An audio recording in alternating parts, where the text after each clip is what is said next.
Thank you. That is good. I saw a few of them, but I didn't take huge notice of them. The mothers kind of swallowed them.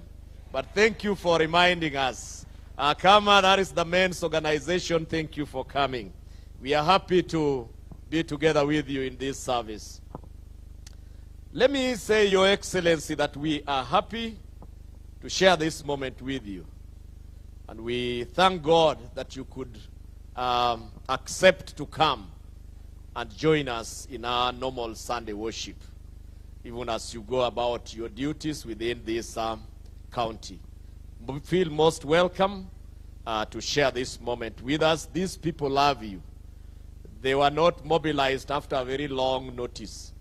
They were just told to come, pray together with the president, and here they are. What a sweet son. Without saying anything much, that should tell you these people love you. And you are welcome to share this moment with me. Allow me invite now the MP of Alego Usonga. But even as he comes, Atandi, I know you know. Praise the Lord. Even as he comes, Honorable Atandi, I know you know that we are in a church service. No hard political tussles.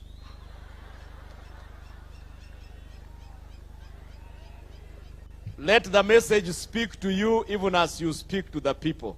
Welcome to welcome us to your constituency, and then from there pick it up as you move on. When the president has finally addressed us, I will come back to benedict us, and that will be the end of our service. Welcome. Thank you. Thank you very much, Your Lord Bishop, Your Excellency, the President of the Republic of Kenya, Dr. William Samoei Ruto, the Governor of Siaya, James Bob Agre Orengo,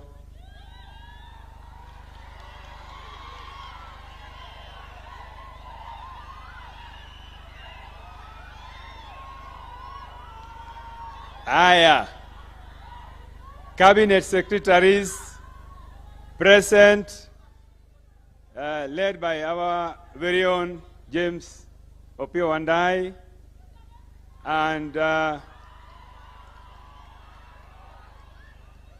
and my brother, Cabinet Secretary for National Treasury, Honorable John Mbadi,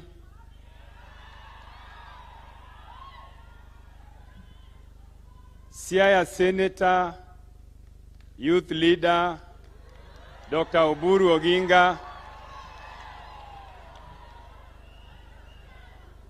my colleague members of Parliament present, Honorable David Ochieng, MP Ugenya,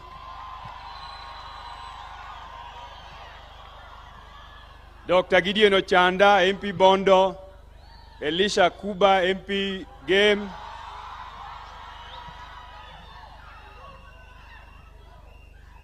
Honorable Marco Golanyamita, MP Uriri, Honorable Felix Oduor Jalango, MP Langata,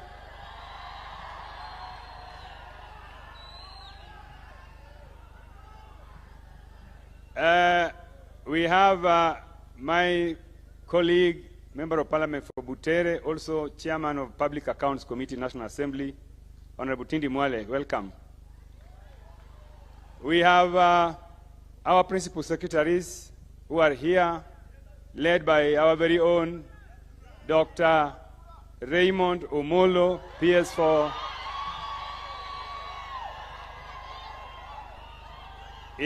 Interior and Coordination of National Government. We have our very own Miss Regina Obam, PS for Trade, who is also from here, our county of Siaya. We have Dr. Oluga, the PS for Medical Services, also our own son from here. We have the Member of Parliament for Arieda, Dr. Utiende Amolo, sorry.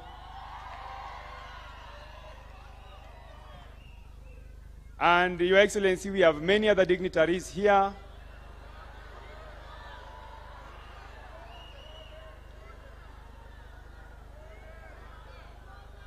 Sijasema nani? Nani sijasema? Aya, Your Excellency, the place where we are is called Township Ward, and the member of County Assembly representing this ward is called James Obiero Otare. James Obiero Otare is here. Your Excellency, before I proceed to the next stage, I would like to request your permission to allow me to invite the area MCA to come and welcome us, and also to invite the Speaker of the Siaya County Assembly to introduce the member of County Assemblies who are here present. Mheshimiwa, karibu.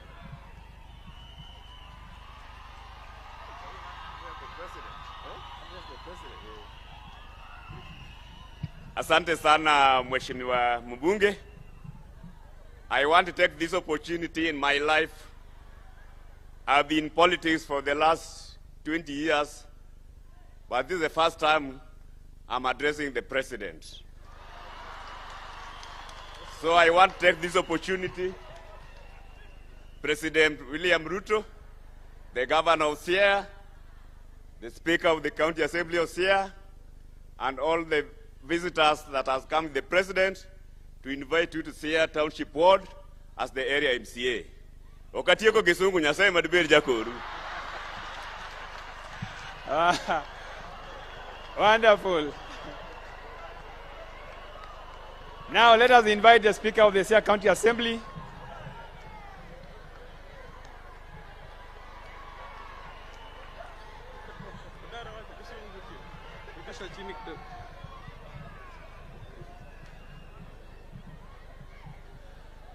Your Excellency, the President of the Republic of Kenya, it is always an honor to receive you and welcome you in Siaya. Your Excellency, my duty will just be to introduce or recognize members of the County Assembly and members of the county government or staff of the county government. But before I do that, also observing that there's no time, allow me to walk us through the memory lane. Soon after your election, you visited Siaya. That time, leaders scattered, the clouds did not gather, and there was no sacrament. Today, the leaders are gathered here. The people are here in heart and person, and my bishop, Your Excellency, I'm an Anglican, my bishop, who is guided by the spirits, was not even sure if the Holy Communion would be enough.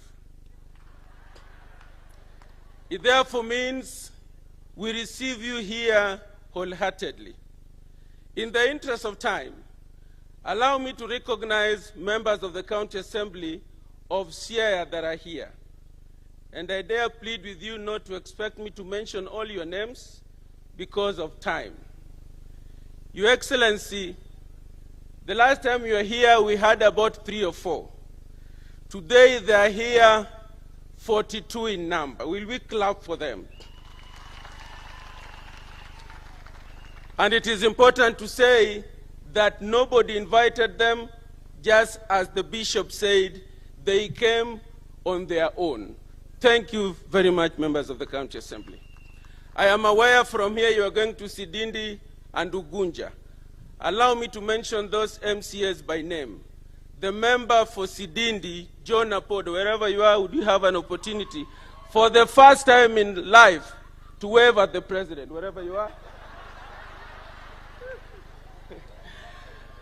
The member representing Ugunja Ward, you've been a majority leader for 2 consecutive terms. May you have the opportunity to wave and smile at the President. He's already left. So, Your Excellency, I am aware where you come, and with the support of Baba, all other MCAs could have come here.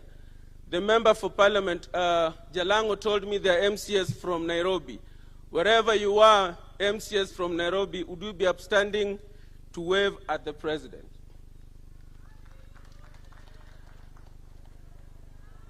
Conscience tells me that there could be other members of county assembly from other regions that are here.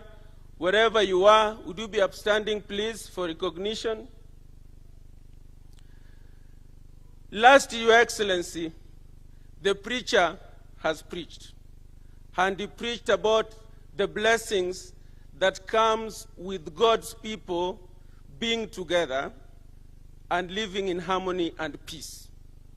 The message I gather is that you and Baba Raila Amolo Odinga have been ahead of this sermon.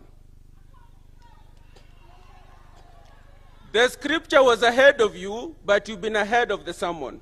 That is why, in your own wisdom, you noted that countrymen and countrywomen, when they live together, there is peace and harmony, broad-based government. Will you clap for ourselves?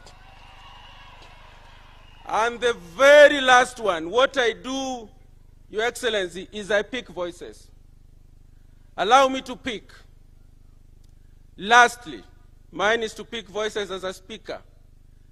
That with the unity you have with Baba Raila Amolo Odinga, with the development we are seeing coming to this region, with the love our people have for you, I am convinced, beyond any reasonable doubt, that mbele iko sawa na Ruto na Raila.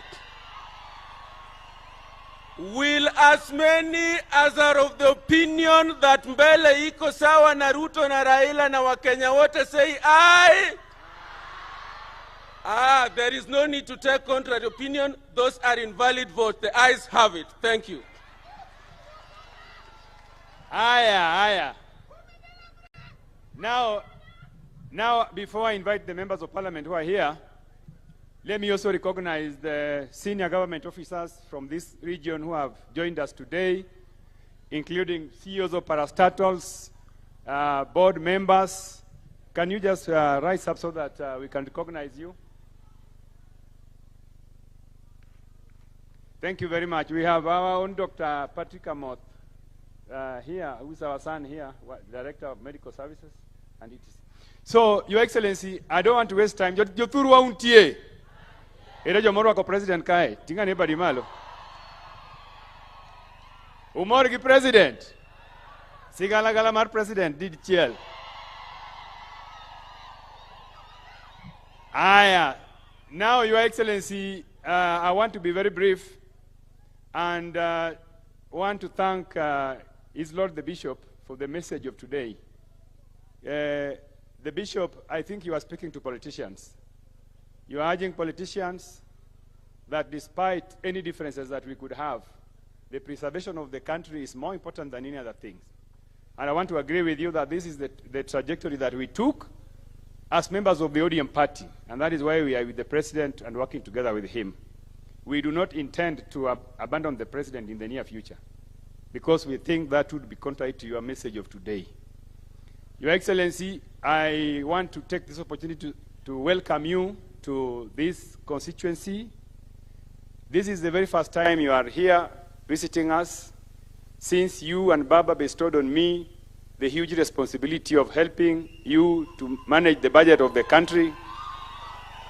And I know that my people are very, very happy with you and are supporting you because of that responsibility that you gave to me.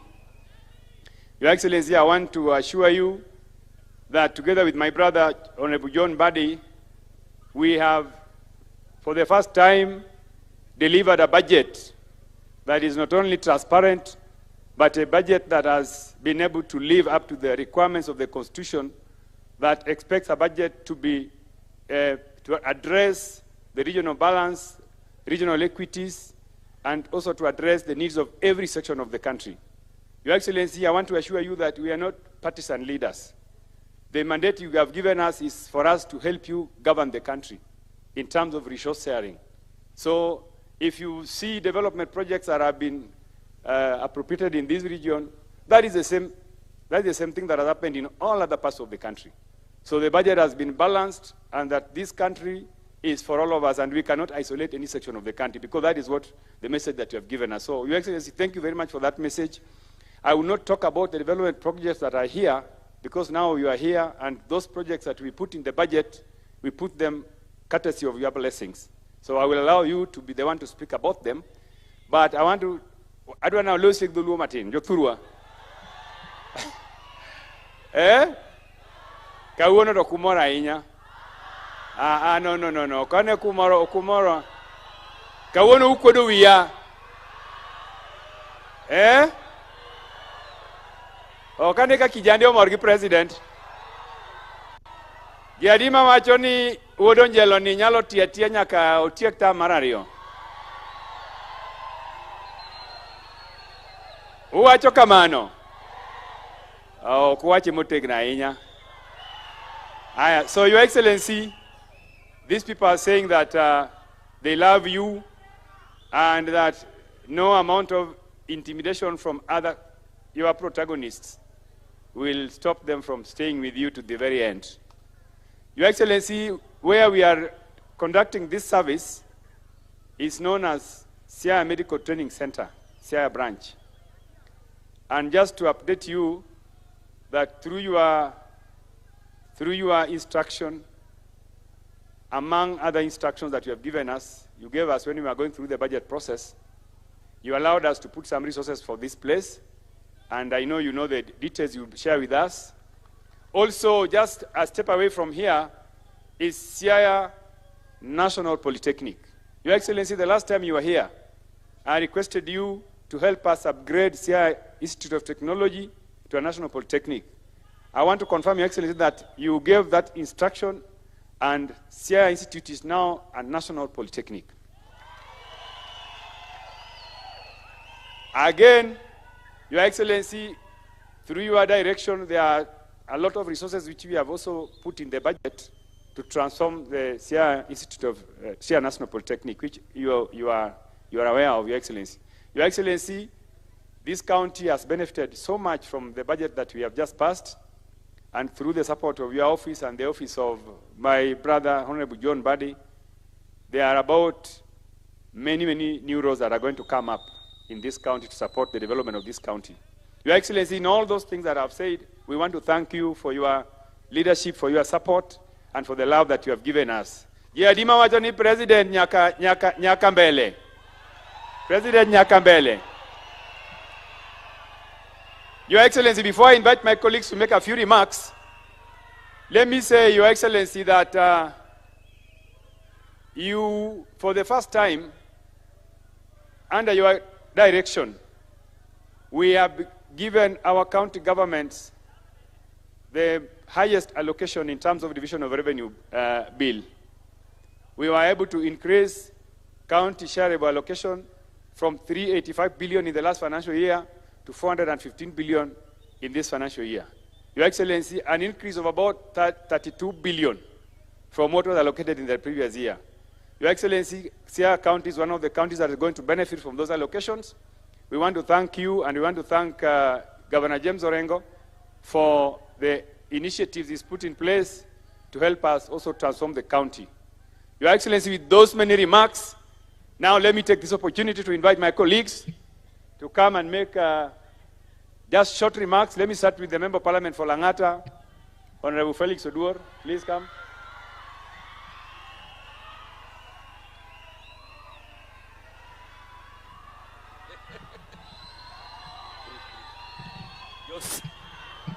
Siaya untie, umor, to the Bishop, Your Excellency, and all the guests.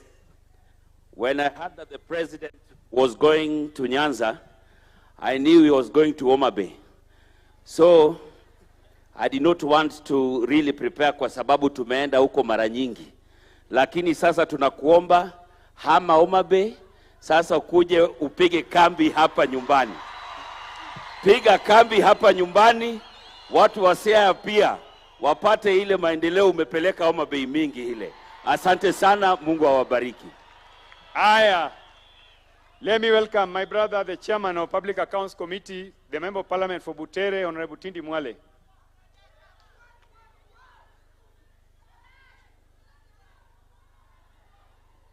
Watu wa Siaya mlembe. Mlembe handi.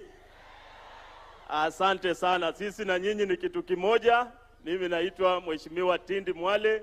Mimi ni mbunge wa Butere na pia mimi ndio chairman ya Public Accounts Committee. Your Excellency, I'm very happy to join you today for the church service. Rais ni rafiki yangu sana, na wakati niliona anakuja hapa, nikasema pia mimi nikuje tusali pamoja. Si nimefanya vizuri? Na watu wa Ingo wako ndani ya broad-based government ya Mheshimiwa President William Ruto na Baba Raila Amolo. Nyinyi mko ndani ya broad base ama mko nje ya broad base? Hebu nione wangapi wako ndani ya broad base. Na mimi Mheshimiwa Rais nataka kuhakikishia ya kwamba the message of fighting corruption, mimi kama chairman ya Public Accounts, I support wewe na Baba Raila Amolo Odinga fully on the fight against corruption.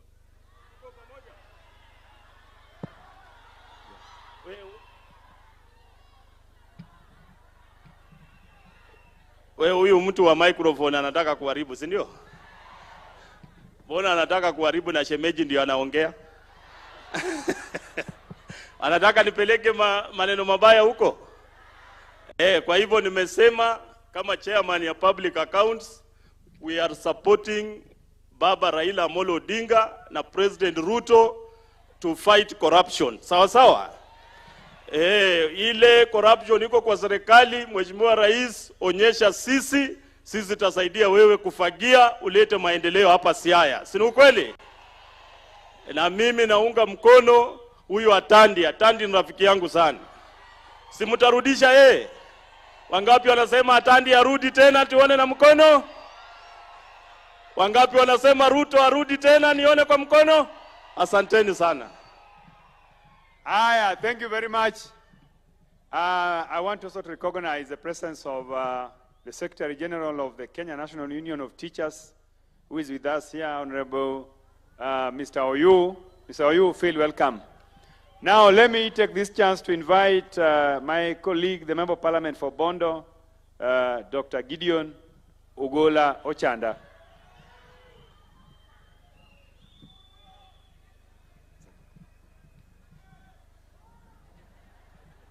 Now, Your Excellency, let me join my colleagues from Siaya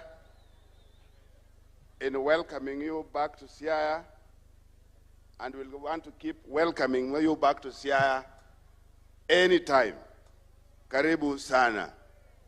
Your Excellency, where we are, some of us, individually and even collectively, had placed ourselves in front to work with your government.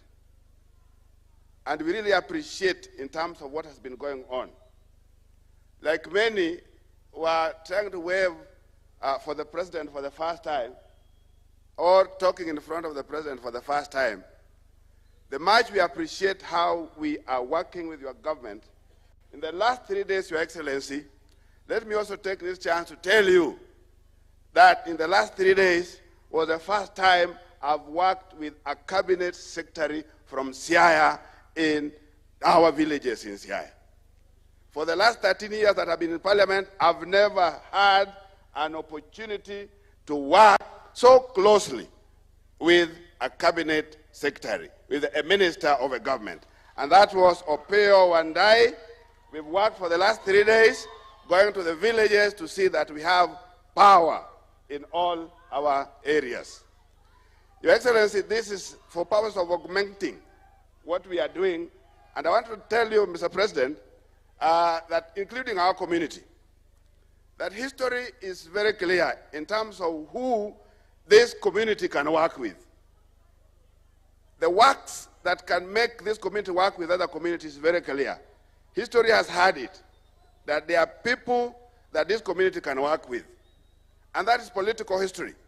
But I can also say that even for purpose of geography, Your Excellency, there are areas, you cannot, what we call jigsaw fitting.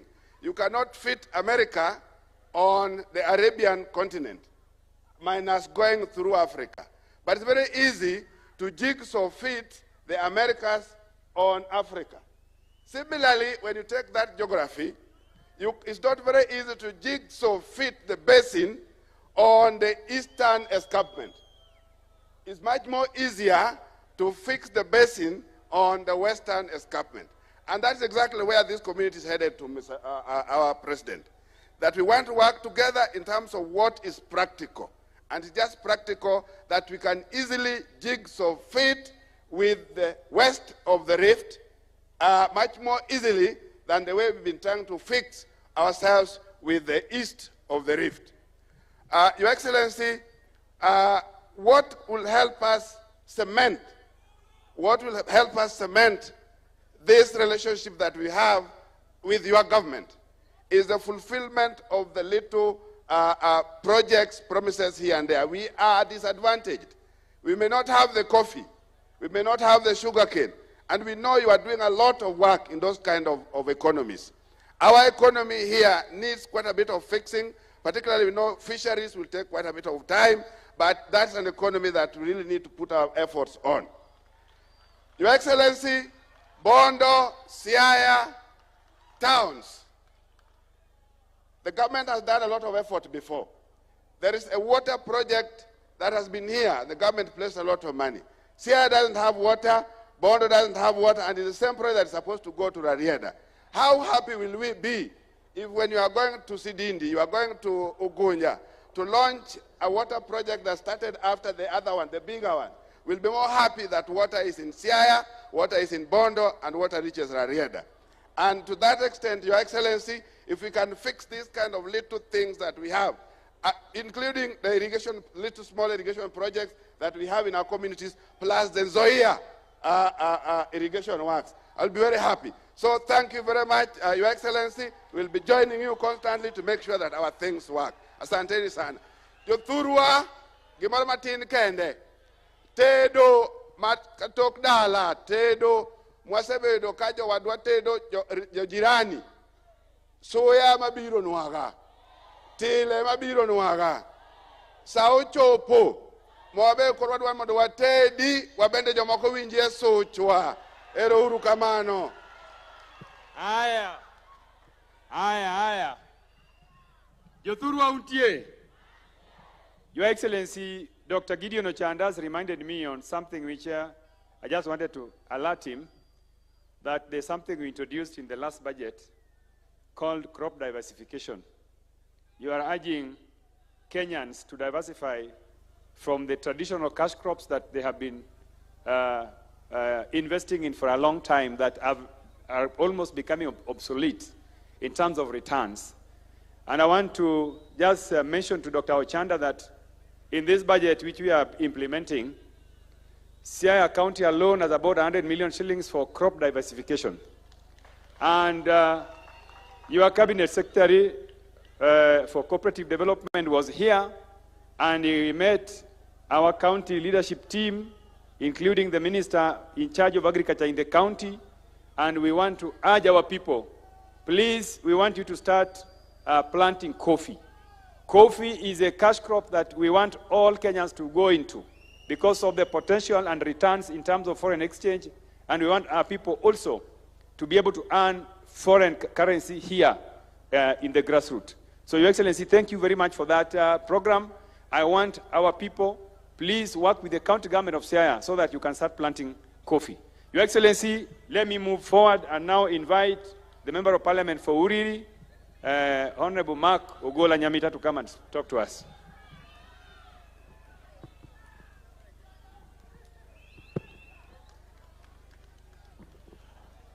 Thank you very much, Mheshimiwa Tandi, Your Excellency the President, Your Lordship the Bishop. Thank you for your true words of encouragement. Indeed, it is good when brothers stay together. In fact, in another verse, they describe it that how good is it for brothers to be together It is like that oil going down Aaron's chin. So we are glad to be here. Siaya untie. Siaya untie. Aningina jamigori kawuna bira anuendo. To abiro awinjo kajalango wacho ni President osebudho Homa Bay. To wambe nwagwele ni mondo tim dak e Migori matista winjo ka Siaya bedware. To samanu abiro winjo ka Kisumu bedware. Your Excellency, the people of Siaya are demanding you, just like the people of Migori and Homa Bay and Kisumu. These are really unprecedented times that we didn't foresee ourselves. But I think it is because of the good work that you continue to do for this great nation. Without a doubt, there is not a single constituency in this country where there is no national government project. I just wanted to speak to the matter of SHA, and I wanted to speak to our religious leaders, because we are here today in church. Bishop, many a times when things are not working, the church is at the forefront, speaking out, especially when health matters are there. We want to urge you and all other religious leaders that in the very same way, when things are not working, we hear your voice, just like the political class also speak to some of those issues. Because we want to build this nation together, we also urge you to speak to the things that are actually working. And this issue of SHA, Your Excellency, even by the sheer number of people who have been registered on this particular platform, is a confirmation that it is actually working. There are a few issues, and we have heard in the news in the recent days, a few hospitals have actually been affected, and they've actually been registered. I just want to urge that this is a thing that must work just like education. The hope of a poor man is only in health and in education. So SHA must be made to work. And Your Excellency, I heard recently your cabinet secretary say that maybe there are a few members of parliament who are also running hospitals. If there is a member of parliament, including myself, who is running the hospital and is involved in this fraud, we want to urge you, fieka hao. If there are people in the mainstream government who are also involved in this fraud around SHA, fieka hao rais. If there are religious institutions that are running hospitals that are involved in this particular fraud, fieka hao wote. Because we want that every single Kenyans, just like all of us, have access to medication, they can also get medication. Finally, Your Excellency, still on the matter of health, I now want to urge our county governments, because health is a devolved function.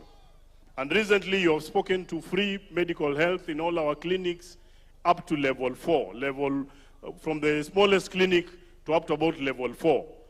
For outpatients, we are urging our county governments, it is now your duty to avail drugs in all our hospitals, so that when the citizenry go to the hospital, they do not miss the drugs. And that way we will have a prosperous nation. Otherwise, on my behalf of the people of Uriri, and I dare say on behalf of my in-laws, because you know my wife comes from Alego, I want to say, sisi tuko na wewe ni rais wa 2 term. Wale wanasema rais 2 term, nione namna hii. 2 term ama si 2 term? 2 term ama si 2 term? Ere ukamano Nyasaye ugwedhu. Aya, Mark Nyamita, jao den nyang'ia. Nyang'ia ka, murng'ia ka. Enor koso kenor. Aya, now let me invite the Member of Parliament for Game, Honorable Elisha Udhiambo Akuba.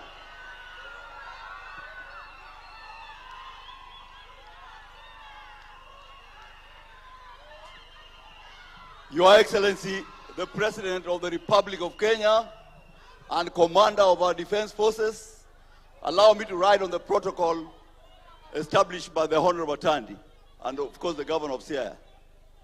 Jothuro untie, Jothuro mor, anabiro ka monawaji njili, ni 2027, waduoko William Samoei Ruto kendo. Elango ye. Meauru baru malo. Your Excellency, let me be brief because time is running. I want to request you, Your Excellency, that in the next month, when my brother Ray is doing recruitment for the police, let's see I get a higher number. Awajo kama ni wanikindi ko police Josia yudia mang'eny molo jomoko. Akwayo kozoka kwayo. Number 2, Your Excellency, by end of next year, there will be skyscraping building in all the towns of Kenya. And Kenyans will start to appreciate how you're impacting in our society in terms of affordable houses. Number 2, Your Excellency, I'm a beneficiary of your hard work. When you took over presidency, I had a loan that I was paying 175,000. Now I'm only paying 135,000. It means the economy is working well. Finally, Your Excellency, us as the people of Siaya, we are feeling your government. My brother, Dr. Raymond Omolo, has a program for the widows. And that program is touching the hearts of women in the country.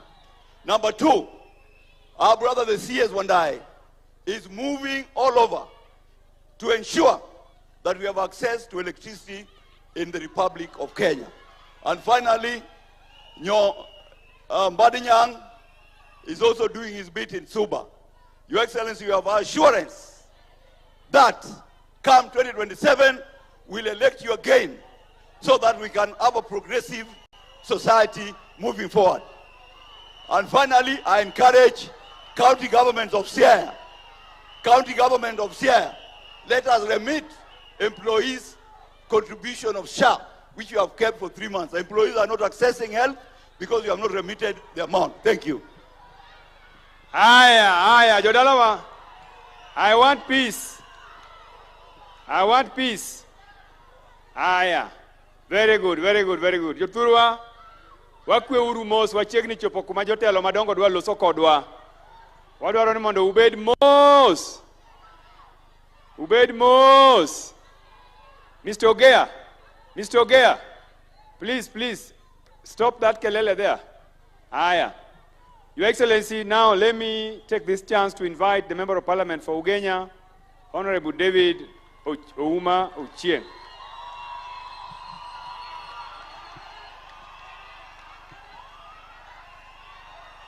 Thank you so much, Honorable Tandi, to our Lord Bishop, Your Excellency, the President. I'm very happy to be here this morning. Your Excellency, this is your 5th visit to our county. It shows the friendship that you have with us. I want to say this morning, Your Excellency, that no other president before you has shown us friendship, not just by word, but by deed. Your Excellency, hapa Siaya, Kisumu, kila mahali wanachimbwa. Wanachimba stima, wanachimba barabara, wanachimba manyumba, wanachimba masoko, kwa sababu ya urafiki ambayo uko nayo na sisi watu wa Nyanza. Mungu akubariki sana. Your Excellency, I like your boldness. There are things you've done in the last 3 years that no first-time president would do. You decided to take housing head-on. You decided to take health head-on. You decided to reform our education. All the presidents who have come before you talked about them, did nothing about them. And I believe that if you are just patient enough, the reforms you've made in the last 3 years, Your Excellency, will reverberate in this country for the next 30, 40 years to come. Continue doing what you do. Don't be afraid. Be courageous, because the things you are doing are the things that are going to make this country our own Singapore. Your Excellency, I have one issue. That hizi vitu tunafanya vizuri zote taribika, usirudi kile mambo yako, ile mambo yako mambo matatu. Go back to those 3 issues. Mambo matatu. Because if you don't fight corruption, if you don't fight indiscipline, if you don't fight incompetence, we will not go anywhere, Your Excellency. So I want to say here in Siaya, kama ni wabunge wako corrupt, fight them. Kama ni court judiciary is corrupt, deal with them.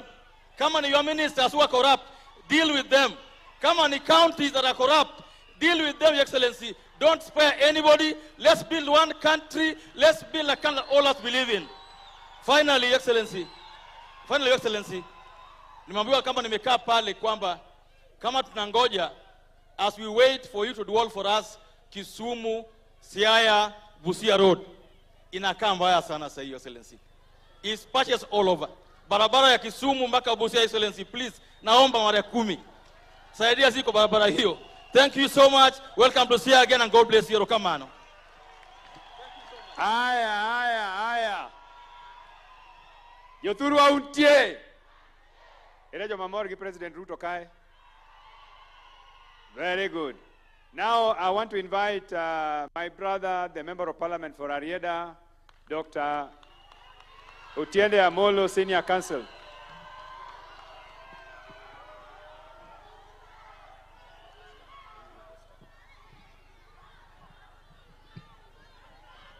Your Excellency, the President, I only have 2 issues. One is a thank you. The second is an invitation. Mr. President, this is your 5th visit to Siaya. Your first 2, which included you coming to Rarieda, I did not attend because the political clouds did not align. But on your 3rd visit, when you came for the Luo Festival, I was there. On your 4th visit, when you came to Ramba, I was there. On your 5th visit in Siaya, I have come. When you were in Ramba, I made 3 requests, and I want to thank you that all the 3 requests have been done. First of all was the request for low-volume tarmacking of Kalandinka Elijah. Working with Waziri Mbadi and Chairman Atandi, it has been tendered. My second request was for affordable housing hostels for KMTC in Masala, Rarieda. 1,250 units, it has been tendered. My third request was for Ramba, a 20 million construction. It is in process. Allow me to thank you. My next request will be for Asembo Bay, and the MCAs here, stand up. Asembo Bay is the gateway to Siaya through the lake. And you know that there's that program for doing the pyre at Asembo Bay. I will be making that request shortly. Secondly is an invitation, and let me start by thanking the Bishop, the Right Reverend John Mark Haungodia. I come from the Diocese of Bondo. My wife is Anglican, but I'm Catholic. But I pray with Anglicans a lot because, Mr. President, these Anglicans are more democratic than some of our churches. First of all, for us, we don't elect our bishops. They are appointed, and then in church terms, they say they are anointed. But the Anglicans elect their bishop. Secondly, for us, for example, in Catholic, when it comes to Holy Communion, it is only the Catholics who are prepared, who are allowed to take it. But for Anglicans, as you saw today, Mr. President, I believe you belong to AIC, and I'm Catholic. We were able to take the Holy Communion at the invitation of the bishop. But more importantly, for us in Catholic, when we go there, you are given the Holy Communion, and then you are told go. And then the priest remains, and he takes the wine by himself. These Anglicans even give us wine. So, Mr. President, me and you, let us reconsider our faith. Having said that, Joturwa, Jomorwa Konjelo Jagot, Miabadi. Mr. President, these people have welcomed you. Please keep coming to Siaya, because in Siaya, first you have a father in the name of Jaramogi Oginga Odinga. Then you have a brother in the name of Barack Obama. Then you have another brother from another mother in the name of Raila Amolo Odinga. So keep coming, Mr. President. Thank you very much. Aya. Jothuru awinjo kaka wajumbe twak maber. Ere joma mor gi wajumbe wa Siaya. Jothuru an ing'eyo ni sani chiko koyiena mondo akwa president gimoro amora. Nikech an ema aketo budget. To nitie gik mwaketi budget mang'eny ma kawacho kae tibiro wach ni atandi kara ng'ito marach. Nyaka wadag ka biye. Biye ing'e ni chami to kako gedo to kinyal ng'eyo kako gedo. Wawinjore. Omiyo an agedo gi rieko. Lakini John Mbadi gopio wandae gi joma an gotongi gik madhi mbele. Omiyo adwa ni mondo koro walos matini weche gik mwatimo to watiyo nikech ing'e ni gik mwaketo gi be joma ng'eny ok morgo. Dongu neno ka wuoyi mana kawo kuome chande noketo mang'eny to nogo koko ma wagole ma kawo kare. Dongu neno kamano. Omiyo adwa ni ka waketo gik moko gi John Mbadi mineno mobet kae ni wuoyi mariek ahinya. Wuod Subani wuoyi malich ahinya. En kaseketo pesa to en ogolo koro pesa tiyo. Omiyo adwa ni mondo ubed mokwe joma uketo mbele i sirikani gin joma otegno. Kendo gin joma ong'e sida man thurwa kae. Emomiyo Raila Amolo Odinga ne oketo mondo wabed kanyo. Raila Amolo Odinga oketi aketa. Ogo ikogno kendo ng'eyo ni ng'ama nyalo timo tich. Omiyo thurwa usirwa koso kusirwa. Joma sirowa joma ni sirikal ane bade ka usirwa motegno. Now, I want to now take this opportunity to invite our elder, our father, the man you are not allowed to contest against. Your Excellency, in this county, nobody is allowed to contest against Dr. Oburu Oginga. Dr. Oburu Oginga will just get elected. You don't need to run against him. The Senator of Siaya. Welcome, Daktari.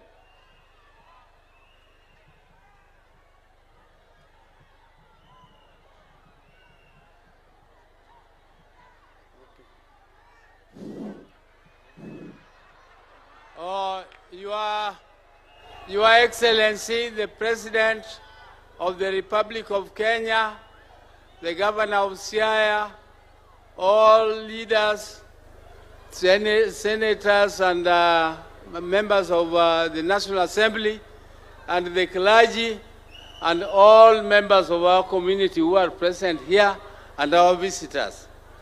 Good afternoon. Good afternoon to you all. Oimreuru, oyavreuru. Your Excellency, this is my church. I am an Anglican, and I was born Anglican, and I will be buried Anglican, by Anglican Church. But Your Excellency, I can tell you I was tortured by my church for very many years. They never allowed me to take this Holy Communion, which we have taken with you this afternoon. Until last year, when I was 81 years old, simply because my father insisted that there is nowhere in the Bible where it is stated that all the names for baptism must be Anglican, must be English, must be European. And he insisted, and there is nothing there in the Bible. And he even wrote a letter to the Archbishop of Canterbury, and he got a confirmation that I should be baptized using African names. So my full names are Ngonga Molo Oburu Oginga. And my brother is Raila Amolo Odinga. And my late brother Agola was Ngire Umodo Agola. But last year, my bishop in Bondo allowed me to be confirmed, and even though it was too late because I had already married a second wife. And Your Excellency, I want to take this opportunity to welcome you to our county. These are people are not very complicated people. They are always very straightforward. If they don't want you, they just tell you on your face. And if they love you, they also tell you on your face. And you can clearly see on the faces of these people that they really love you.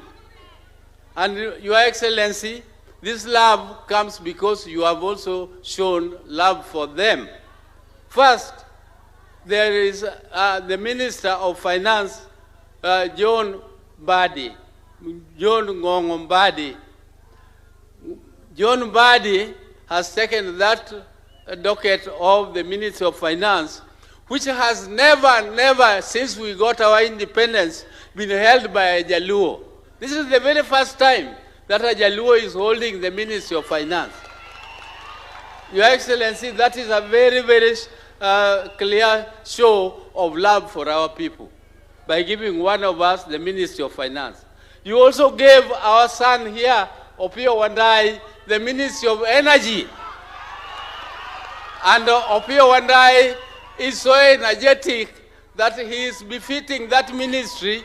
He is always is everywhere in Kenya, moving and implementing electricity projects. And we want you, Opiyo Wandayi, our son here, to bring electricity, because electricity is the foundation of development. Anywhere in the world, the reason why Africa is called a dark continent is because it has no electricity. Who will come to invest with you if you have no power? Power is the foundation of development. And Opiyo is doing it very effectively. Opiyo, thank you. And thank you, Mr. President, for giving him that docket. Mr. President, we want you to continue. We don't want to engage too much in the future talks about Ruto must go, Ruto must go, Ruto must go. Ruto is going nowhere. Ruto is going nowhere because there are only 5 ways you can remove a president. First, either he resigns or he dies. If he doesn't die, he is defeated in an election. And if he is not defeated in an election, then something attacks his brain. He becomes a bit... and none of those things exist with the president. The president is very healthy and is there. If you want to remove him, wait for 2027 and all of us are there. So we are all Kenyans. Let us work together. Let us build bridges and let us see what comes and who comes out. Because me, Mr. President, I'm also a Gen Z. That's why I'm called youth leader. And President, we have seen the fruits of what is coming here. There is this road in Bondo. That road in Bondo, there has been a lot of outcry about its implementation.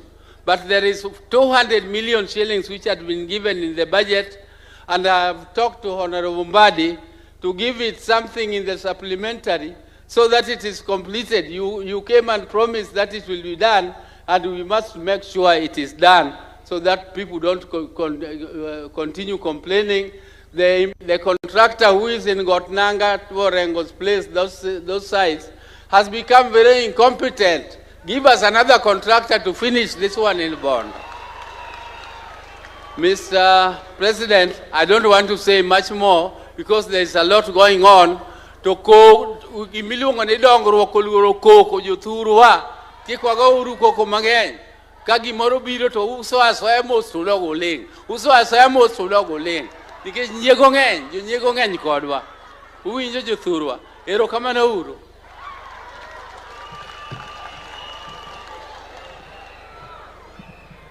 Dr. Uburu is a youth leader or not a youth leader? How many people are saying nobody should contest against Oburu Oginga? Tingane bari malo. Very good. Daktari, you are already elected 2027.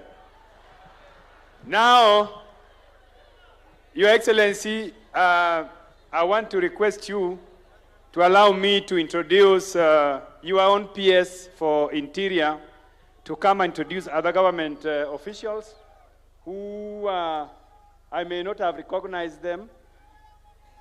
Oh, okay.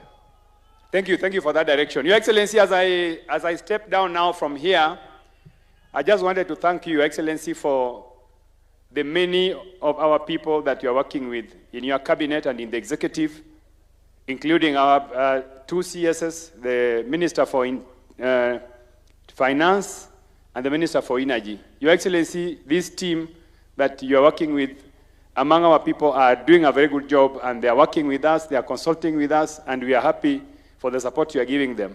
Also, the principal secretaries that are now from our region here, I mentioned the two of them from Siaya, and of course the interior PS. Your Excellency, we want to thank you for them.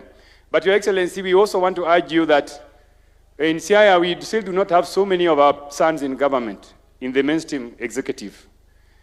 We have a few sons from here who are CEOs, maybe one or two. But Your Excellency, I want to urge you that this is the county of Jaramogi Oginga Odinga. This is one of the most important counties in Kenya for the reasons given to you by Otiende Amollo. Your Excellency, I want to urge you that going forward, please, as you make those appointments for ambassadors, for chairman of parastatals, for CEOs, please look for Siaya people also as well. I wanted to introduce to you one of our sons here, who is also working very well with you in the Data Commission Office. He's the Deputy Director of Mrs. Kamket. He's a very strong son of Alego here. Please, next time there's an opportunity, Your Excellency, I'll come to see you so that you can look at him positively. Oscar, this is the deputy of Mrs. Kamket. He's a very strong son of Alego. He's my age mate. I went to school with him from primary to university. Oscar, I know we will go see the president so that the president can get to know you in person. Thank you very much. Now, with those many remarks, now let me take this opportunity to invite my brother, the Minister for Energy, James Opio Wandai. Wandai, welcome.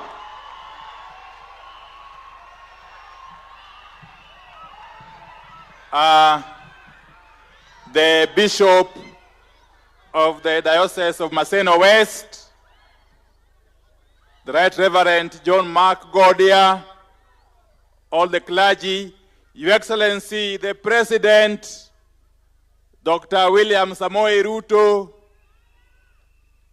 wananchi wa Siaya, hamjambo. Josiah Dimor wako President kawuono kaendi. Siaya untie. Siaya umor. To Siaya will. I will be very brief. Your Excellency, we are indeed extremely delighted that today you have chosen to join us here in Siaya and pray with us. Your Excellency, secondly, I want to thank you once again for finding it fit and necessary to take affirmative action to integrate these people into mainstream governance of this country. Your Excellency, since you appointed me to be one of your cabinet secretaries, I have found it extremely easy working with you, Your Excellency.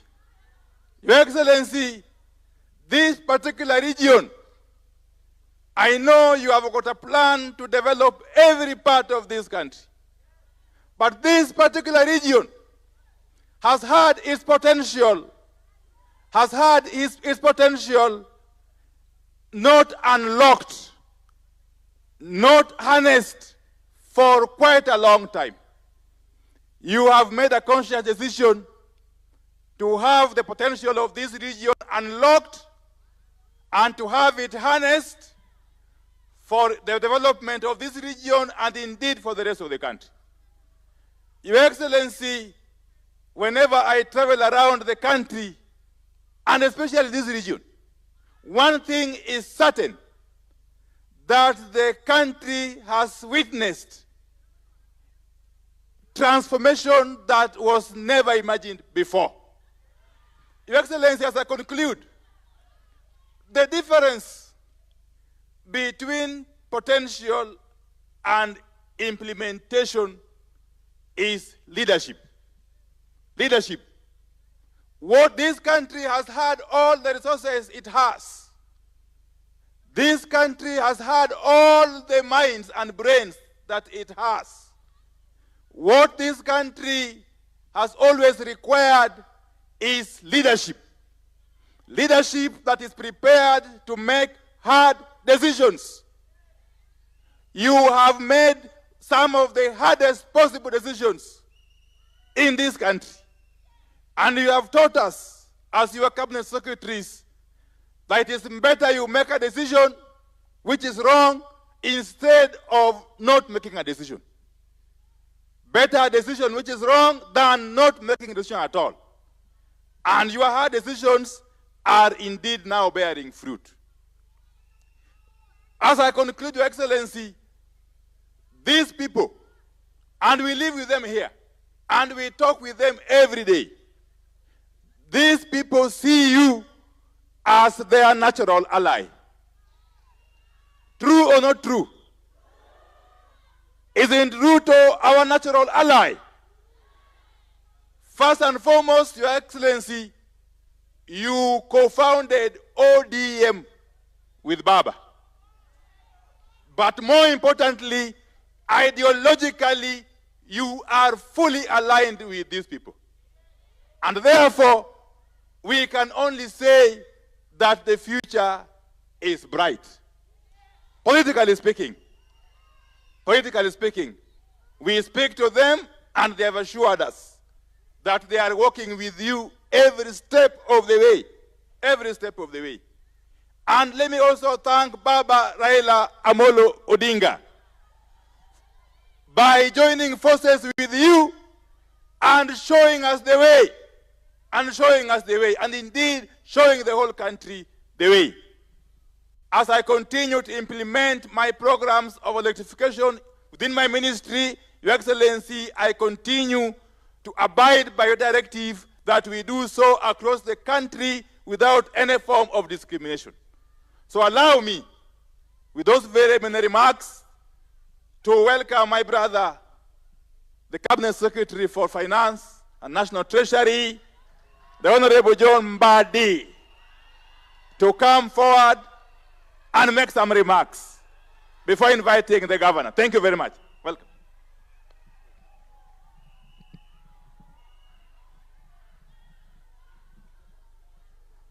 Your Excellency, the President, the church leadership, the Governor, Siaya County, Senator, my colleague, CS Energy, other members of Parliament, the leadership of the County Assembly of Siaya, led by the Speaker and other MCAs. Siaya oye! Siaya oye! Your Excellency, I have a few remarks to make. First of all, you are teaching us and you have taught us the virtue of being Christians. That at least once a week, you take time out of your schedules as directed by God in the Bible to set aside a day to worship. And this is a virtue that we are picking from you. Secondly, Your Excellency, I want to agree with Honorable Chanda that you can choose your friends, but you cannot choose your neighbor.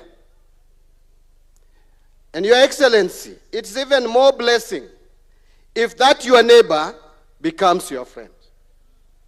And we are happy that we are not only seeing a neighbor, but we are seeing a neighbor who is a friend of this region.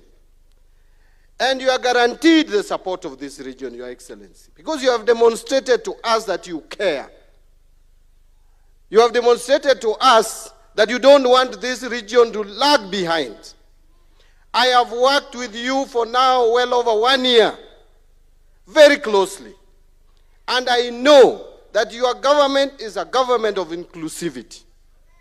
What is happening in Siaya and what is going to happen in Siaya and happening in Kisumu and what happening in Migori and Homa Bay is happening in the rest of the country. You gave me the power of the pen, and I know the budget from page 1 to the last page, and I see the projects that are being implemented in this country, including the forgotten areas of northern Kenya, where they are seeing for the first time a 740 kilometers of tarmac road opening up that region. And it is everywhere. You go to Tana River. I was there a while back, two weeks ago, and you can see development across the country. Those people who read social media, those people who sit in some corner of the country and talk of one term, I want to tell you and I want to assure you here, you will be shocked. Those of us who walk across this country and go to all corners of the country, that talk of one term is an illusion. You are going to get your second term, Your Excellency. What you need to do is to soldier on, include the whole country, bring peace in this country, unite the country as you are doing it. You are going to be rewarded, rewarded, and rewarded. And that reward will not be to you. It will be a reward for the people of Kenya. And when you finish your presidential term, I am confident you are going to hand over to another president who will be thinking about Kenya and not a particular region or a particular corner of the country. I want to come to a close by also talking about some of the reforms. And I want to agree with the previous speaker who spoke, I think it was Honorable Chieng, who spoke about SHA. When I was asked what my opinion about SHA is, especially the systems, as the person responsible for financial systems in this country, I said that I'm very excited of the revelations that I'm seeing. People who don't have information and details about what Oluga is doing with the Duale in that ministry are the ones who are talking out there. Just by us doing an assessment in 6 counties, Your Excellency, out of 47, there are revelations that for years, hostels in this country, some hostels in this country have been taking money from Kenyans, and yet Kenyans are languishing and suffering without treatment. They have been stealing public funds. And when they are caught, they sponsor stories, negative ones, against the very people who are trying to clean up the mess that has been happening in the health sector. Dr. Luga, soldier on. Soldier on and clean the mess that is in the Ministry of Health. Don't be distracted. I am also not getting distracted to implement e-procurement. EGP is the way to cut on wastages in the government. My plea to the accounting officers, don't listen to your procurement officers because they don't want to let go where they have been stealing public funds. Make sure that you move around and ask your procurement officer to work with the National Treasury to implement this system. This system is going to save us a lot. My team at the National Treasury did not have a weekend. They are making sure that by next week, all state departments, all county governments are ready to do procurement through e-procurement platform. And I will tell you, some people are making noise that the system is not working. But they don't even know how that system works. How can you say it is not working and you don't even know how it works? Only 13 counties have been cleared by a controller of budget. So your counties cannot procure because you have not cleared with the controller of the budget. The ones that have cleared with controller of budget, by next week you should be ready to start procurement. So let us embrace this system. We are not bringing a system that is going to inconvenience you. Any new system must have challenges, but we walk as we move ahead. And I see some people reporting, Sijui, well, how did they put it? Mbadi's 5 billion mess. That system is only worth $2.9 million, which is about 370 million Kenya shillings. And it was procured in 2022 April when I was still a member of parliament. I did not procure that system. If you thought it was procured yesterday, you are behind news. It was procured in 2022. I was a member of parliament for Super South, for heaven's sake. All that time, it has just been kept there. What I've done is to make it work. And it is in line with the National Assembly's approval in 2020 through regulations where they said we should go e-procurement. Members of parliament conditioned the executive to go e-procurement. Thank you very much. Embrace this system. Support me, support the government, support us in all our reforms to save Kenyans from fraudsters. With those many remarks, kauono kawach dholuo, asewacho kisungu ma dholuo ruenya, anung'eni anoru, oruoyo matin, dipo kukwaya weche mathoth, to gima nyisou, kalam majatelo miyowani, to awe maber bomiya tandi ni batha, jo Siaya kalambwa nyotiyo kuomu maber.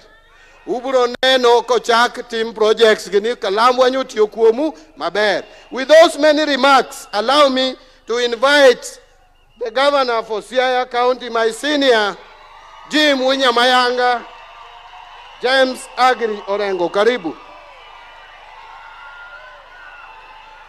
Thank you.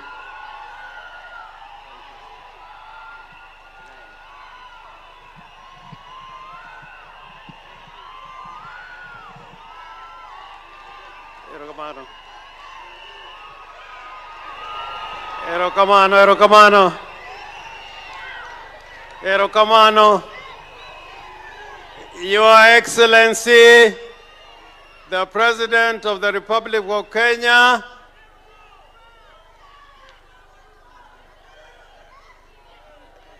my Lordship, the Bishop of the Anglican Church, and I'm also an Anglican, Cabinet Secretaries, including the intellectual Opio Wandai and John Badi, who I've worked with,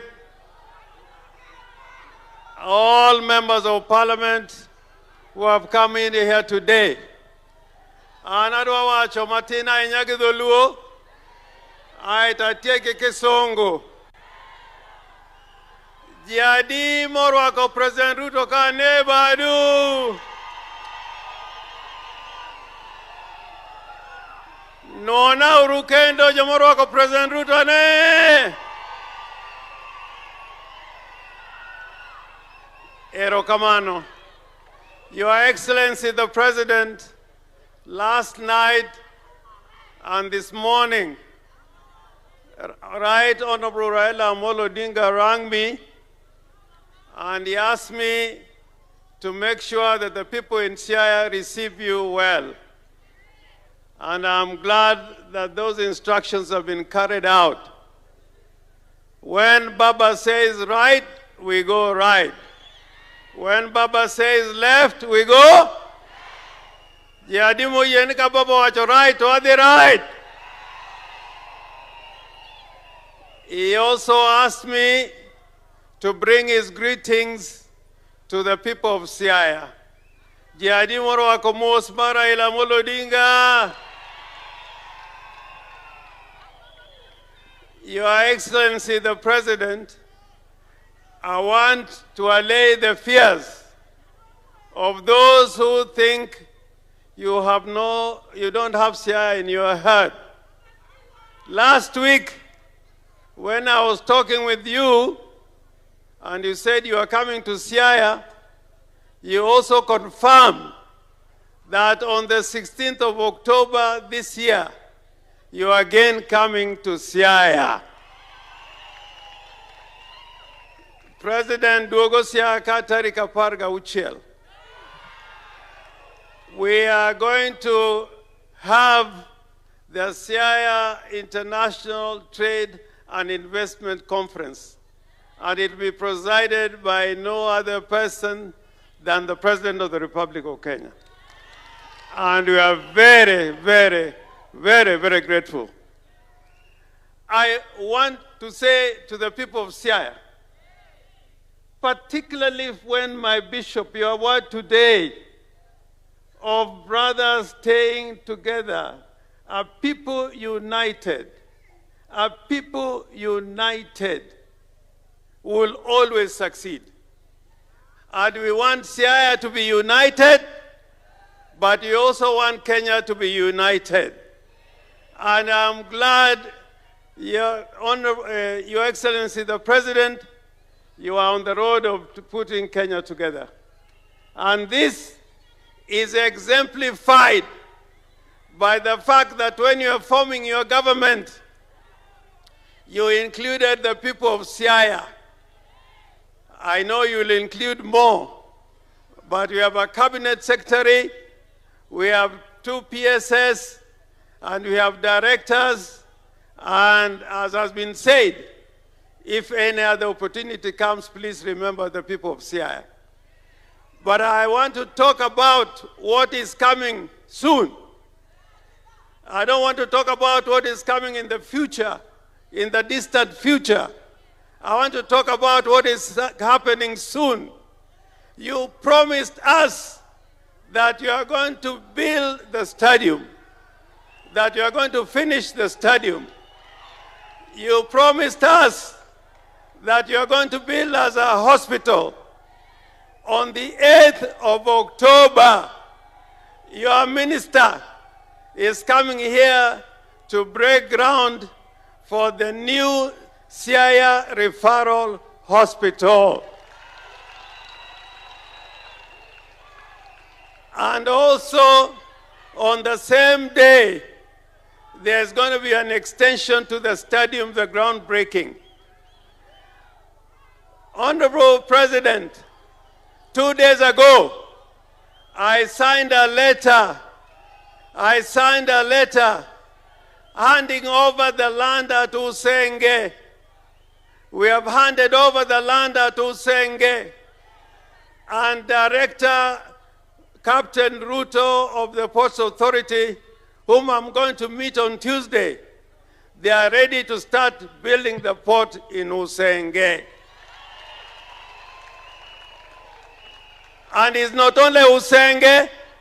I know you have undertaken work to be done at Asembo Bay, at Wichloom, and many other places where we want the people to have landing sites along the lake. Jadimo yegitich ma President Otio Tignabadu Malo.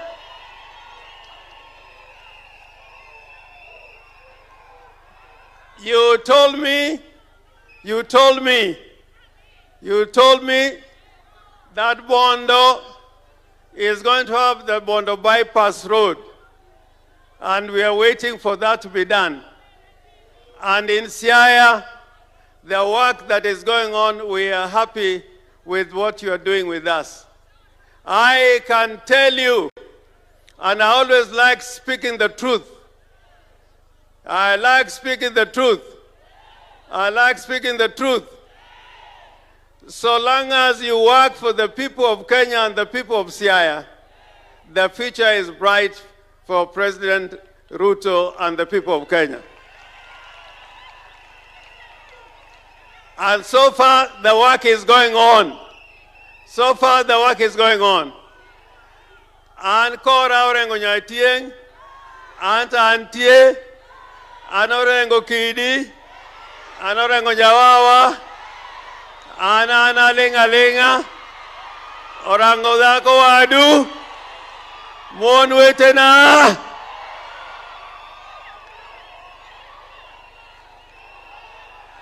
Kenan member Mothers Union bende, ano kani kama ani Mothers Union.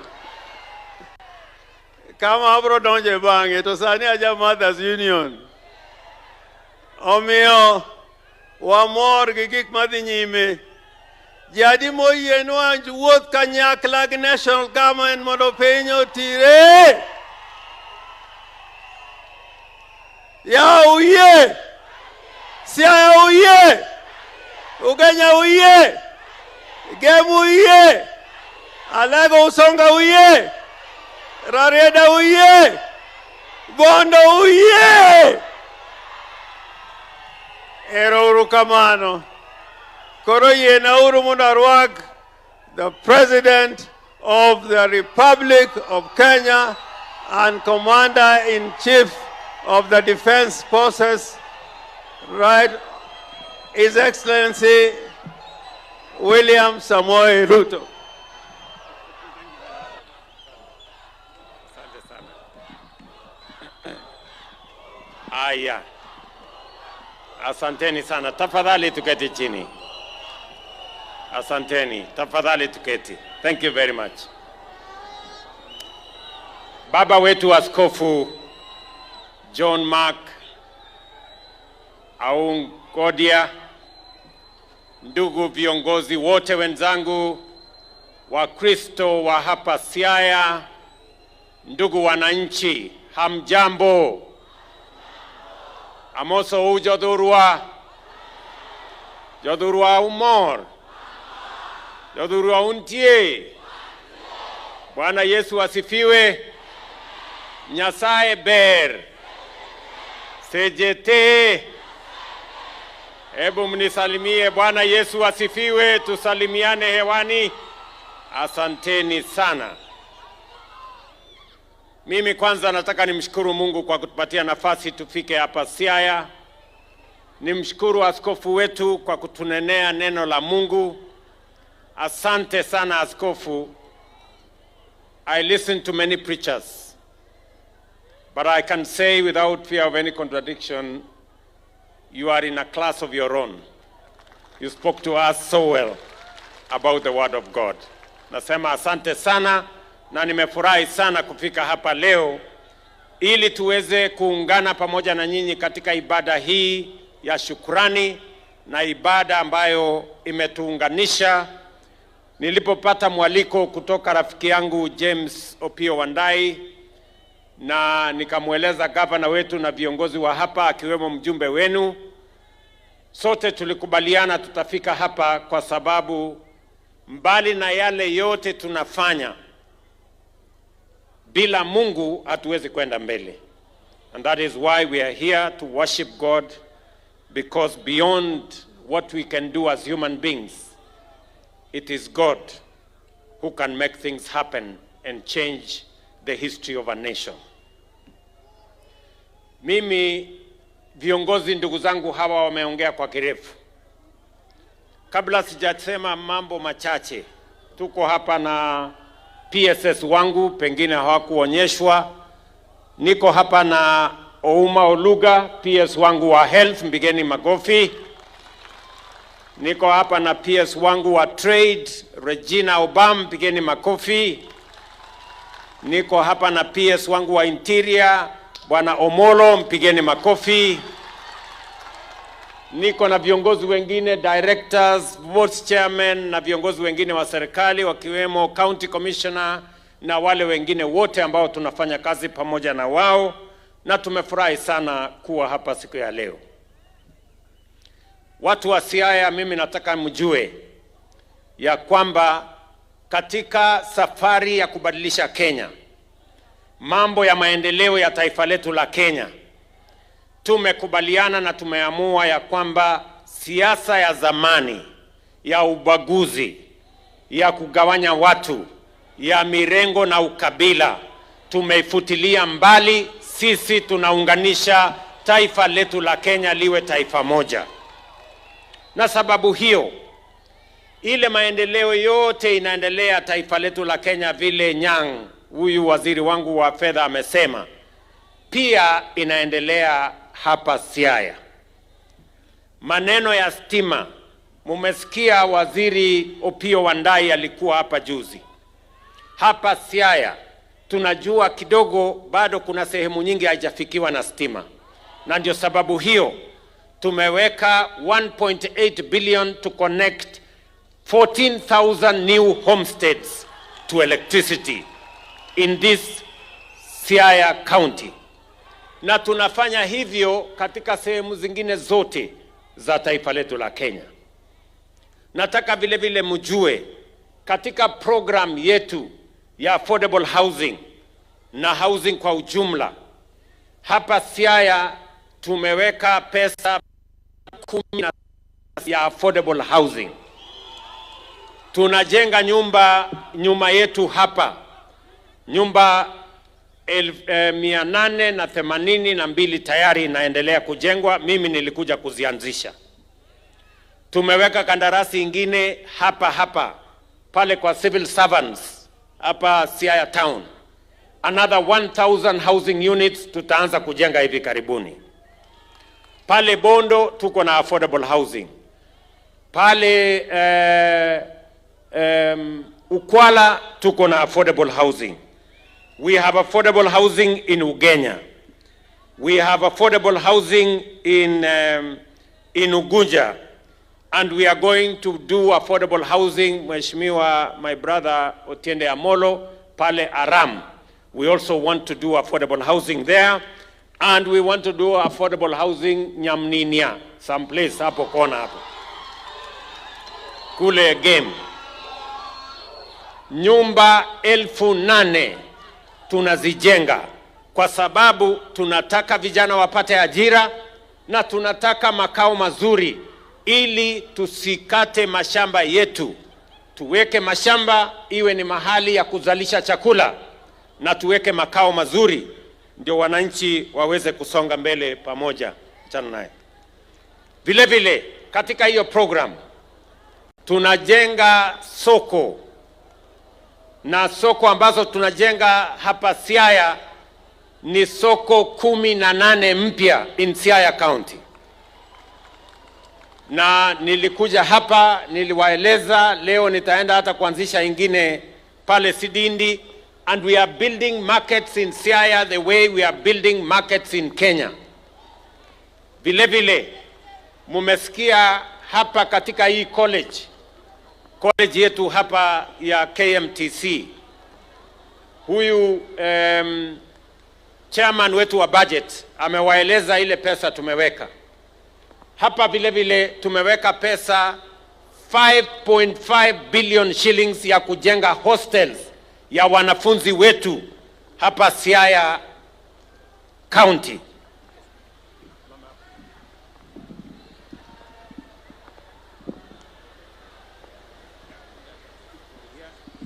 Very good.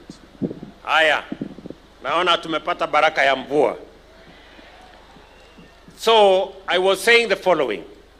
On matters affordable housing, we are building 8,000 units worth 17 billion shillings. We are building 18 markets at a cost of 1.5 billion shillings. And we are building 11,500 bed hostels in different colleges. Pale katika university yetu ya Bondo, pale Odero Akango University ya kule Maseno, hii college hii ya KMTC, pale katika mahali tumetoka hapo, mahali tumeweka ndege hapo kwa National Polytechnic, na sehemu zingine nyingi hapa Siaya. So we are going to construct hostels that will assist the young people of this area in the colleges and in the universities so that they can live in decent conditions. And that is going to be a program that is going to cost us another 5.5 billion. In total, on affordable housing, on markets, and on hostels, we are going to spend 22 billion shillings in Siaya County to make sure that we change these constituencies and this county in general. Vile vile, mjue ya kwamba katika mpango yetu ya kutengeneza mabarabara, vile tunatengeneza barabara zingine Kenya mzima, pia tumesema hii Nyanza hii Siaya lazima tutembee nayo sambamba. Barabara tulikuwa na budget last year ya shilingi milioni 500. This year tumeongeza hiyo pesa mpaka 2.5 billion ya mabarabara hapa Siaya County. And in the coming months, we are going to enhance and put another 1.5 billion so that we have a total of 4 billion shillings to build roads in this Siaya County. Munajua nilikuja pale kwa barabara ya Goye. Huyu bwana Ochanda ananisumbua kila wakati na hiyo barabara, na hiyo maneno ya daraja. Now we have resources, we have put their money to work on that bridge. Tumetengeneza pia mpango ya barabara ya Kodiaga, Rabango, Ratuoro mpaka Usenge. Hiyo barabara vile vile iko katika mipango yetu. Bondo bypass, tulikubaliana na viongozi wa hapa ya kwamba tunataka kutengeneza barabara ya Bondo bypass. We now have committed money in the budget to build Bondo bypass, as we also build the road from Jaramogi Oginga University to Uloma all the way, tuhakikisha kwamba that section of this county is also attended to, na tunahakikisha kwamba kuna barabara ya kutosha. Vile vile tumekubaliana barabara ya kutoka Kabao kwenda Bondo kwenda mpaka Siny Oye. Hiyo barabara vile vile tutatengeneza, tuko nayo kwa budget na itaendelea. Barabara ya Tanga Kibaku Osiri iko kwa budget yetu. Kalandini, ile Otiende alisema, Kalandini Luala mpaka ifike Kaelija. Sijui Elija alikuwa nani, lakini mtu wako hapo. Hiyo barabara vile vile tutatengeneza. Wangariot Asembo Bay vile vile iko katika budget yetu. Sidindi, Sikomere, Masiro iko katika budget yetu, na vile vile Ngia, Kobare, Malele iko katika budget yetu. Na vile niliwaeleza, sitataja barabara yote, lakini I want to assure you that in the next 1 year you will see the difference that we are making in road construction, not just in Siaya but in the whole country, because we have put together resources close to 300 billion Kenya shillings to build roads in the Republic of Kenya, because we want to make a difference and because we want to move people, we want to move goods, we want to move services so that we can grow our economy, we can eliminate hunger, we can eliminate poverty, and we can contribute to the growth of our economy as we build our nation as Kenyans. Vile vile, kwa sababu nimefika hapa leo, mimi nataka niwaeleze vile vile James Orengo, tulikutana na yeye na watu wa Siaya walikuja wakanitembelea na tulikubaliana na wao mambo kadhaa. One of them is stadium hapa kwenu Siaya. Hiyo stadium ilijengwa, na mimi nataka nishukuru Rasanga, alifanya sehemu kidogo, Orengo akakuja akafanya sehemu hapo. Sasa ile imebaki ni sehemu mimi nitashughulikia. Tayari nimetumana hapa. Orengo alisema contractor atakuja tarehe 8 Oktoba.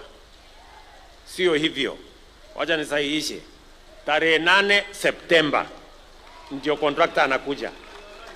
In the next 8 days contractor atakuwa hapa, na nimeamurisha huyo contractor, mimi nataka hiyo kazi ya both the facility ya stadium, tumewapatia milioni 550 ya stadium to make the stadium modern. Mimi nasikia mnasema sana kuhusu Homa Bay. Hii stadium yenu pengine itashinda ile ya Homa Bay, so mosmos tulizeni boli. Sawa sawa. Vile vile tumetoa pesa milioni 500 ya kuwajengea hospitali pale via katika hapo Siaya. So the contractor is going to do both the stadium and we are also going to do the hospital, because tunataka kuhakikisha kwamba hiyo hospitali inapata nafasi ya kutibu watu wa hapa Siaya in a way that reflects the needs of the people of this county. Vile vile mimi nataka niwashukuru watu wa Siaya. Katika program yetu ya matibabu, nyinyi mnajua ya kwamba tumekubaliana afya for a very long time. Health has been a privilege for those who cannot afford and those who have the means. But the Constitution tells us that health is a right of every Kenyan, irrespective of their financial capacity or status.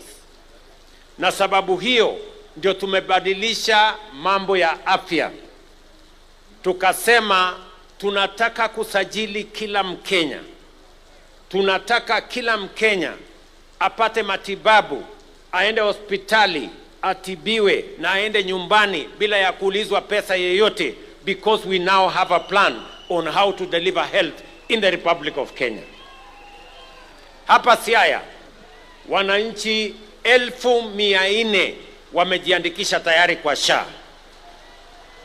Out of 990 citizens, 990,000 citizens of this county, already 40% are registered in SHA. Mimi nataka niwaulize wale wengine wote ambao hamjajisajili. Tunataka mujiandikishe. Kujiandikisha ni bure. Wewe ujiandikishe, na nilisema ya kwamba hii kujiandikisha itakupatia nafasi ya kwenda hospitali utibiwe pale kwa level 1, level 2, level 3, hospitali ya dispensary, hospitali ya health center, hospitali ya sub-county hospital, hospitali ya level 4. Hizo hospitali zote ukienda pale utatibiwa, ile utapatiwa dawa, utadungwa sindano kama inahitaji sindano, upatiwe dawa na uende nyumbani bila ya kuulizwa pesa yoyote na mtu yeyote. And I want to repeat, nikiwa hapa Siaya, bado kuna counties moja ama mbili ambayo inalipisha wananchi.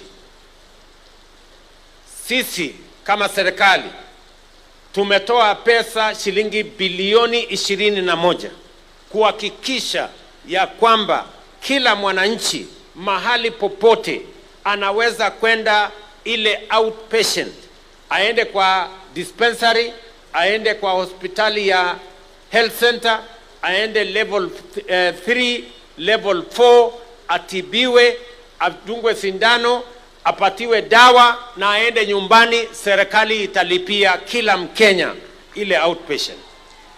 Yenye mnanielewa watu wa Siaya? Ber kosok ber. Mnanielewa? Wawinjori? Tunaelewana? Sikizeni. Wacha nirudie. Tunataka kuhakikisha ya kwamba afya sio starehe ya matajiri na watu ambao wako na pesa.